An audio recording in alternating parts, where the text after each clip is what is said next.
அனைவருக்கும் வணக்கம். நம்ம இந்த வீடியோவில் லா ஆஃப் டாட்ஸில் ரெண்டு முக்கியமான லாட்டின் மேக்சிம்ஸ் இருக்குது. அந்த ஒரு மேக்சிமில் இன்ஜூரியா சைன் டேம்னோன்ற அந்த மேக்சிம் பற்றி நம்ம ப்ரீஃபாக பார்க்கலாம். So injuria sine damnum or damno. Injuria means injury to legal right, that is infringement of legal right. Sign means without. Damno or damnum means damages or monetary loss, that is loss to property or physical comfort or service, etc. So injury without damages, there is a meaning for injuria sine damnum. So injuria sine damnum is the legal injury caused to the plaintiff without any damage to the physical injury.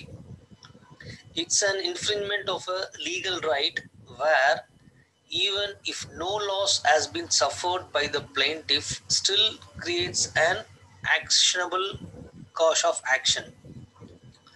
So in this, the plaintiff suffers legal injury does not matter they have suffered any loss on that account. This is actionable since there is a violation of a legal right. Compensation is in the form of damages is awarded by the court. So ஒருத்தருடைய உரிமைகள் எங்கு பறிக்கப்படுதோ அல்லது பறி போகுதோ, so அந்த பாதிக்கப்பட்ட நபர் அதற்கு இழப்பீடாக சிவில் கோர்ட் மூலியம் டேமேஜாக கிளைம் பண்ணலாம். ஃபார் எக்ஸாம்பிள், ஒரு நபர் பக்கத்து வீட்டுக்கு போகிறாரு, காம்பவுண்டு தாண்டி போகிறாரு, அதாவது அந்த ஓனரோட பெர்மிஷன் இல்லாமல் உள்ள என்டர் ஆகிறார். ஸோ இது ட்ரெஸ்பாஸ் சொல்லுவோம் இல்லையா? இந்த ட்ரெஸ்பாஸ் காரணம் காமிச்சு அந்த ஹவுஸ் ஓனர் அந்த உள்ள வந்த நபர் மீது வழக்கு தொடரலாம். ஸோ இதுதான் one of the best example for law of torts, that is trespass. அதாவது தன்னுடைய உரிமைகள் எங்கெல்லாம் பறி போகுதோ அல்லது தடுக்கப்படுதோ அதற்கு இழப்பீடாக பாதிக்கப்பட்ட நபர் சிவில் கோர்ட்டில் சிவில் சூட்டு ஃபைல் பண்ணலாம். It's nothing but it's a legal injury caused to the plaintiff without any damage to the physical injury. அவருக்கு உரிமைகள் தனக்கு உண்டான உரிமைகள் பறிக்கப்பட்டிருக்கும். ஆனால் அந்த பறிக்கப்பட்ட விஷயத்தால் அவருக்கு எந்த இழப்பீடு இருக்காது. இருந்தால் கூட தன்னுடைய உரிமைகளை அவர் பறிக்கப்பட்டதுனால அவர் அதுக்கு உண்டான தீர்வை காணலாம். அதாவது கோர்ட் என்ன பண்ணும், அதற்கு டேமேஜஸ் ஆக காம்பன்சேஷனாக நஷ்டஈடு வழங்க ஆர்டர் செய்வாங்க. It's an infringement of a legal right where even if no loss has been suffered by the plaintiff, still creates an actionable cause of action. So அந்த அவருடைய உரிமை பறிக்கப்பட்டாலும் அங்கே அவருக்கு எந்த ஒரு நஷ்டமும் ஏற்பட்டிருக்காது. இருந்தால் கூட அது சட்டப்பூர்வமாக கண்டிப்பாக அந்த இழப்பீடு செஞ்ச அல்லது பாதிப்பு ஏற்படுத்தின அந்த நபர் மீது பாதிக்கப்பட்ட நபர் கண்டிப்பாக வழக்கு தொடரலாம். In this, the plaintiff suffers legal injury does not matter they have suffered any loss on that account. So ஒரு பிளைன்டிஃபுக்கு ஏதாவது லீகல் இன்ஜுரி ஏற்பட்டதோ படலையோ அதை பற்றி ஒரு பிரச்சனை இல்லை. பட் அங்கே violation of any legal right or infringement of legal right இருந்துச்சுன்னா கண்டிப்பாக ஆக்ஷன் எடுக்கலாம். So compensation is in the form of damages is awarded by the court. So இதுக்கு தீர்வாக நீதிமன்றம் இழப்பீடு வழங்க ஆணையிடும். ஸோ அதுதான் இதில் பரிகாரமாக பிளைன்டிஃப் கிடைக்கும். ஒரு இல்லஸ்ட்ரேஷன் பார்ப்போம்.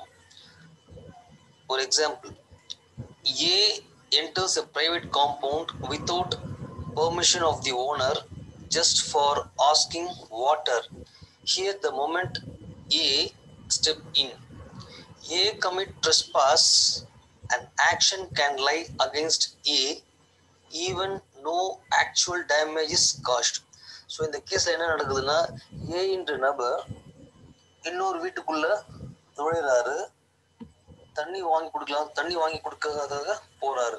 ஸோ ஏ என்ற நபர் வந்து அந்த ஹவுஸ் ஓனர் பெர்மிஷன் இல்லாம உள்ள என்டர் ஆகிறாரு. ஸோ அத்துமீறி போறாரு, அதாவது ட்ரெஸ் பாஸ். இது வந்து best example for the law of torts. Law of டாட்ஸ்ல ட்ரெஸ் பாஸ் வந்து ஒரு பெஸ்ட் எக்ஸாம்பிள். ஸோ அத்துமீறி அந்த ஏ நபர் வந்து உள்ள போனதுனால அந்த லேண்ட் ஓனர் தான் விருப்பப்பட்ட கண்டிப்பா அந்த ஏ நபர் மீது வழக்கு தொடரலாம். அதாவது அந்த லேண்ட் ஓனர் வந்து தனக்கு உண்டான இடத்துல ஃபென்சிங் ஒரு காம்பவுண்ட் போட்டு வாழ்ந்து வராரு. இன்னொரு நபர் அத்துமீறி உள்ள போறதுனால ஸோ அந்த லேண்ட் ஓனர் நபர் தன்னுடைய உரிமை வந்து இங்க பறிக்கப்படுதுன்னு சொல்லிட்டு ஏ மீது குற்றம் சாட்டி கண்டிப்பா வழக்கு தொடரலாம்.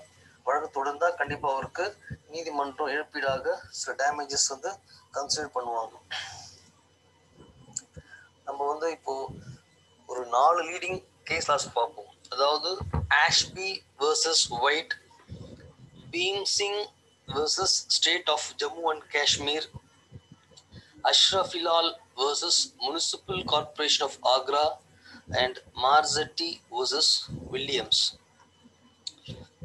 இந்த ஆஷ்பி வர்சஸ் ஒயிட் என்ற கேஸ் வந்து ஒரு landmark judgements for injuria sine டேம்னம்.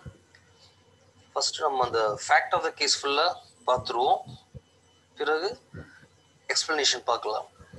Plaintiff was confined by returning officer, due to which plaintiff was not able to cast his vote, though the party in the election that the plaintiff wanted to vote won the election. Since the right to vote was violated, there is a legal injury to the plaintiff by the defendant. Hence, defendant was held liable and plaintiff was compensated for the same. So in the Ashby versus White என்ற கேஸ்ல Ashby தான் plaintiff, white என்ற ஒரு returning officer in an election booth. So plaintiff வந்து ஓட்டு போடுறதுக்காக போறாரு. அங்க அவருடைய ஓட்டை செலுத்த அவருக்கு அனுமதி தரல, உரிமை பறிக்கப்படுது. ஸோ அவர் என்ன பண்றாரு, ஒரு கேஸ் ஃபைல் பண்றாரு அந்த எலெக்ஷன் கமிஷன் மேல, அதாவது ரிட்டர்னிங் ஆஃபீஸர் மேல, ஒயிட் என்ற டிஃபெண்டன்ட் மேல கேஸ் ஃபைல் பண்றாரு. இங்க ஆஷ்பின்றவர் யாருக்காக ஓட்டு போட போனாரோ அந்த கேண்டிடேட் எலெக்ஷன்ல வெற்றி பெற்றுட்டாரு. இருந்தா கூட ஆஷ்பி ஒரு கேஸ் ஃபைல் பண்றாரு. ஸோ இங்க கோர்ட் என்ன சொல்லுதுன்னா, டிஃபெண்டன்ட் அதாவது mister White was held liable and plaintiff was compensated for the same. So இங்க வந்து அவருடைய லீகல் ரைட்ஸ் பறிக்கப்பட்டிருக்குது. Right to vote is a legal right. Since the right to vote was violated, there is a legal injury to the plaintiff by the defendant. Hence, defendant was held liable and plaintiff was compensated for the same. So defendant liable சொல்லி தீர்ப்பு வழங்குறாங்க. அது மட்டும் இல்லாம plaintiff இழப்பீடு தர சொல்லி இந்த நீதிமன்றம் வந்து உத்தரவு போடுது. ஸோ அடுத்த case Beam Singh versus State of Jammu and Kashmir. So Beam Singh, an MLA, was detained by the police when he was on his way to attend assembly section for his work. He was not even presented in front of magistrate within the requisite time. Hence, here the legal rights of plaintiff are violated. The defendant was held liable and plaintiff was compensated for the same. So in the Beam Singh state of Jammu and Kashmirல Beam Singh என்ற MLA தன்னுடைய assembly செஷனுக்காக போயிட்டு இருக்காரு. அந்த நேரத்துல police அவரை கைது பண்றாங்க. அப்படி கைது பண்ணிட்டு வித்தின் த டைம்குள்ள மேஜிஸ்ட்ரேட் முன்னாடி ஆஜர்படுத்தல. So plaintiff Bhim Singh MLA என்ன பண்றாருன்னா, state of Jammu and Kashmir மேல ஒரு கேஸ் ஃபைல் பண்றாரு. ஸோ தன்னுடைய டியூட்டி இங்க பறிக்கப்பட்டது, அதாவது லீகல் ரைட்ஸ் வந்து பறிக்கப்படுதுன்னு சொல்லி ஒரு கேஸ் ஃபைல் பண்றாரு. ஆர்டிகல் 21 அண்டர் கான்ஸ்டியூஷன் என்ன சொல்லுதுன்னா, right to personal liberty. So அதன் பிரகாரம் அவருடைய லீகல் பறிக்கப்பட்டிருக்குன்னு சொல்லி அவர் கேஸ் ஃபைல் பண்றாரு. கோர்ட் என்ன சொல்லுதுன்னா, the defendant was held liable and plaintiff was compensated for the same. So therefore அந்த உரிமை பறிக்கப்பட்டதுனால நீதிமன்றம் அந்த அரசு மீது குற்றம் சாட்டி அவருக்கு இழப்பீடு தர சொல்லி ஆணையிடுது. ஸோ இதில் காம்பன்சேஷனாக அவருக்கு 50,000 வழங்கினதாக செய்திகள் சொல்லுது. அடுத்த case Ashrafilal vs municipal corporation of Agra. So in this case, Ashrafilal name was deleted and dropped from the voters list by the concerned authorities, consequence of which plaintiff was not able to exercise his right to vote. Plaintiff sued defendant. Defendant was held liable as the plaintiff legal right was violated and compensation was granted to plaintiff. So இந்த கேஸில் அஷ்ரஃபிலால் என்ற நபர் ஒரு corporation எலெக்ஷனுக்காக போட்டு போட போகிறாரு. ஆனால் அவருடைய பெயர் வந்து அந்த ஓட்டர் லிஸ்ட்லேருந்து டெலீட் செய்யப்பட்டிருக்குது. ஸோ அதனால் அவர் வந்து டிஃபெண்டன்ட் மேலே கேஸ் போடுறாரு. அதாவது டிஃபெண்டன்ட்ன்றது முனிசிபல் கார்பரேஷன் ஆஃப் ஆக்ரா மீது கேஸ் ஃபைல் பண்ணுறாரு. கோர்ட்டும் அது தவறு, அதாவது அந்த பிளைன்டிஃபோட உரிமைகள் வந்து பறிக்கப்பட்டிருக்குது, அதாவது ரைட் டு ஓட் வந்து பறிக்கப்பட்டிருக்குதுன்னு சொல்லி அவருக்கு தீர்ப்பு வழங்குது, அதுக்கு நிவாரணம் வழங்க சொல்லுது. ஸோ இந்த கேஸும் similar to Ashby vs White. அந்த ஆஷ்பி vs ஒயிட்ன்ற கேஸில் ஆஷ்பிக்கு வந்து ஓட்டு போட உரிமை இருக்கும், ஓட்டர் லிஸ்ட்டில் பேர் இருக்கும், ஆனால் அவருக்கு ஓட்டு போட அலோவ் பண்ண மாட்டாங்க. இந்த அஷ்ரஃபிலால் கேஸில் பார்த்தீங்கன்னா அவருடைய பெயரையே ஓட்டர் லிஸ்ட்லேருந்து நீக்கிட்டாங்க. ஸோ கிட்டத்தட்ட ரெண்டுமே எலெக்ஷன் சம்பந்த மேட்டர் தான். So both the persons of the vote was exercised due to carelessness. So plaintiff வந்து sued defendant, hence defendant was held liable as the plaintiff's legal rights were violated. So therefore compensations were paid to the plaintiff.